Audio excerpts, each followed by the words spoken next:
Welcome back, guys. So today Retrobit announced that they're releasing for the first time in the US and Europe an English translated version of Undercover Cops for the Super Nintendo. So today I wanted to talk about it, kind of take a look at what's in the collector's edition versus the standard edition, the price, all that kind of stuff, the history behind the game, show you guys some gameplay footage of it as well to give you a good idea of what the game entails in case you've never heard of it before. But I think Retrobit's been doing a pretty damn good job with these re-releases and, you know, reissues with new translations being released in the US for the first time. Really cool stuff. I mean, even their packaging and every, all the little bonus items that come with stuff, I think is awesome. We'll be taking a look at this one in the very near future, most likely streaming it. But yeah, they've been doing an excellent job with these things lately, in my opinion. If you're into these kind of things, physical media and whatnot. But this game here, Undercover Cops, it was originally an arcade game. We're just going to kind of go through this little media kit that they put out there.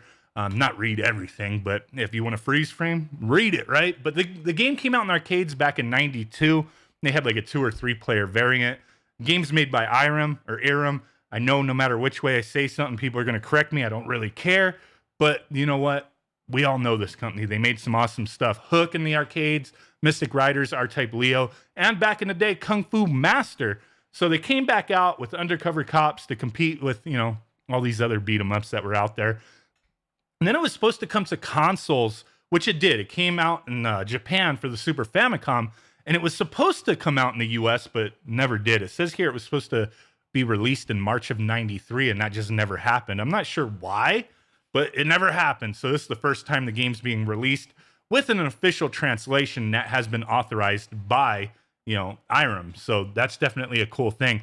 They also talk on here about the differences between the arcade version versus the console port. And this is important. So this, stuff still holds true to the release that's coming out now, that multiplayer was removed. The resolution obviously had to be adjusted. Graphics, had to be toned down some areas, enemy sprites. There's some adjustments to the game, but overall it still has the same feel and look. It just doesn't have multiplayer, which is unfortunate. It happened quite a bit back in the day with some, different ports where they kind of got things cut from the arcade version, not just graphics, but some of the features. And this game's no different. Multiplayer was removed. I've played through the game multiple times on the Super Nintendo, single player. And yeah, it would have been cool to be a multiplayer game, but, keep that in mind. Single player experience only. There's 3 characters you could pick from. So, there's a little bit of variety. And they talk about some of the people who worked on Undercover Cops, went to SNK and developed Metal Slugs. That's kind of a neat little piece of history right there. But here's the collector's edition. The hard embossed city sweeper packaging and outer slipcover with exclusive artwork. Oh my God, it was a mouthful. So they've been doing these, like, the packaging's been top notch on these things. Full color instruction manual, always appreciate that. That's one of the things I miss with my games, you know what I'm saying? Collectible cartridge box, so like a Super Nintendo style sized box. Very, it's going to be the same as what an original Super Nintendo game came in, the specs wise, as far as how the box is. A mutant Super Nintendo cartridge. Why is it got to be a mutant, right? So it's kind of, it looks like it's a translucent, transparent type of orangish red color. So that's pretty cool. You get some stickers, a certificate of authenticity, a crazy ass chicken acrylic keychain, which I think if I recall in the game, you got chickens, like little pigs running around, and they're just running around. And I think when you grab them, you regain health. I have to double check, but I think that was one thing that struck me when I played this game a while back was, did you just eat a live chicken?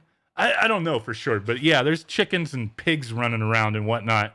Then you get some profile cards and an envelope, double-sided poster, a lot of cool stuff. The Rosa vinyl figure, so she's one of the selectable characters, 3 of them total, but you get a little vinyl figure of her, which is kind of cool. A lot of this stuff, for me, I'm just being honest with collector's editions, like, okay, the stickers, I'm not going to use those for anything. All that stuff goes back in the box, and I never look at it again.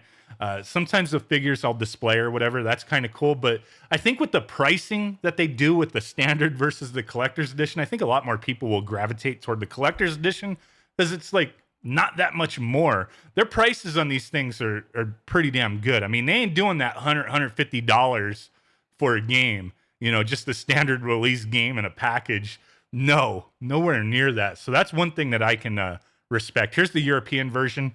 The Super Famicom style shells, what they used out there. So definitely cool. And their Super Nintendo looked like the Super Famicom.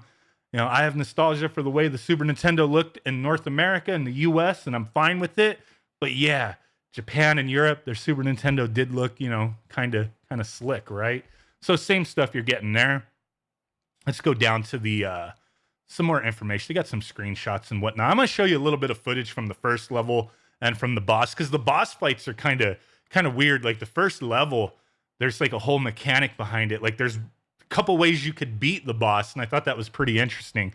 So here's all the information. We've already went through all that. They have some pricing that they list here that they got off of price charting, which you know, I don't know how accurate those prices are. I refer to it sometimes, and then I look at, you know, what's going on eBay and whatnot. Of course, sometimes you'll find prices a little better than what's listed on price charting. Sometimes more. I think their pricing is just based off of sold, you know, actual sales and whatnot.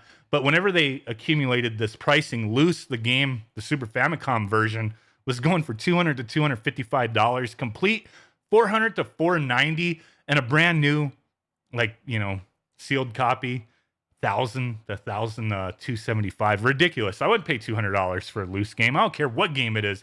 It ain't happening. Not me anyway. Some people are, you know, they want those original releases and they'll spend that kind of money. But for those who like original media, don't want to spend that kind of money, like this is a decent option. So there you go.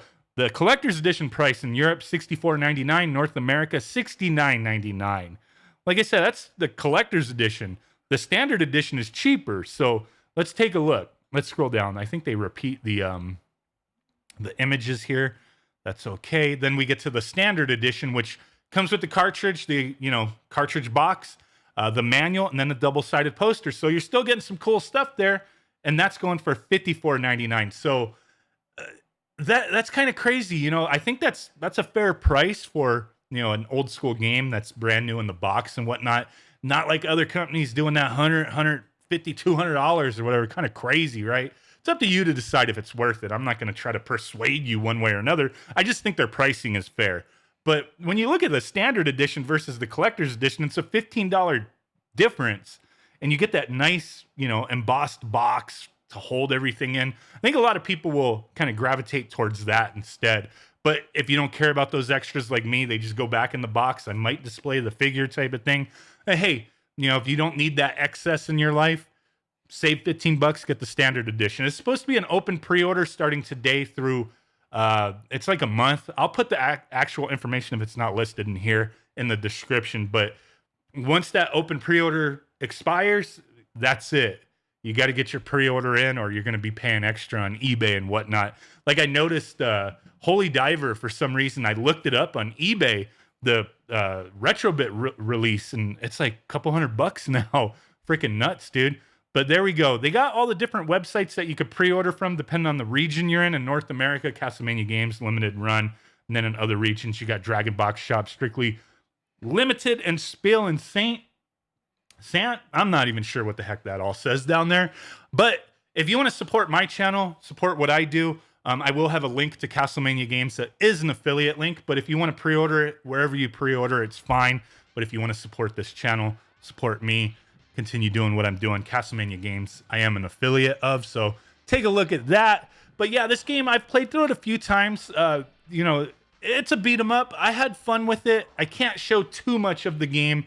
But I'm, you know, showing just a little bit of the first level as far as how things, you know, play and whatnot. So, you know, you have like multiple actions. If you dash and hit the attack button or jump and hit the attack button, all the characters have a few different moves with the way it works, but you just have that one action button. Then you also have a special that you can perform that I believe it degrades your life bar. So you got to be careful with that, right? A lot of different items and weapons you can pick up off of the ground, like beams and freaking fish. Like there's fish on the ground you could pick up and like just chuck at people. It's pretty ridiculous. Like it's kind of over the top with some of the items in the game. You could pick up like pillars and they start to disintegrate every time you hit somebody with them. And then the bosses, like I said, they're kind of unique bosses. In the first stage, the boss that you fight, like you're on one screen and you're just fighting him for a little while, and you're like doing almost nothing to him damage wise. And some of the little goons come out and you fight them. But once you get to a certain point, the screen shifts and there's like a compactor over there. You could beat him without throwing him into the compactor, but getting him in there, you kill him like instantly. But it's very difficult because it's timed, and there's like a little bar on the side that builds up for when the compactor is going to hit down. You have to have it like precise to get his ass in. I mean, he'll throw you in there too, so you got to kind of be careful with that. But I like the mechanics of this game. It's definitely an interesting one. If this is one that you weren't aware of, it may be worth checking out. Like I said, it was an arcade game originally. And if you're into, physical media, wanting to play these games on, different consoles and whatnot, like I played the prototype on the Super NT. It works fine, original hardware. The game also is supposed to run on the Retron 5, but it doesn't recognize what the game is, just says unknown media, but it plays on the Retron 5 as well. So if you're into it, links in the description. If you're not, it's all good. Play your games however you like. I'm just sharing the information. So really do appreciate you guys. With that said, we'll catch y'all next time. Peace out, bye-bye, and boom. Bye. Thumb butt.